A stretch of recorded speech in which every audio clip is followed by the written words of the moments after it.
নমস্কার বন্ধুরা, প্রত্যেকে খুব খুব ভালো থেকো। তার সাথে বুদ্ধ পূর্ণিমার শুভেচ্ছা ও আন্তরিক অভিনন্দন।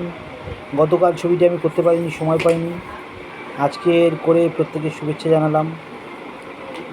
আচ্ছা, তার উপরে প্রত্যেক ওয়াটার কালার প্রেমী বন্ধুদের জন্য বলছি, তোমরা খুব করে ছবি এঁকো। জল রঙের মতো সুখ, কম পয়সায় খুব পুষ্টিকর খাদ্যের মতো আর কি। এতে বেশি কিছু লাগে না, জাস্ট একটা পেপার,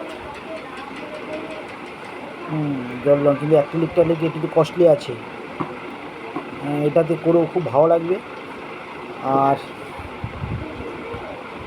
একদম সাধারণ পেপার, খুব দারুণ টেস্ট, ভীষণ স্বাদ। যারা ওয়াটার কালার করছো প্রত্যেকে চেষ্টা করো, দেখবে কাজটার মধ্যে আলাদা একটা মজা পাবে। যাই হোক, খুব ভালো থেকো সবাই বন্ধুরা, গুড বাই।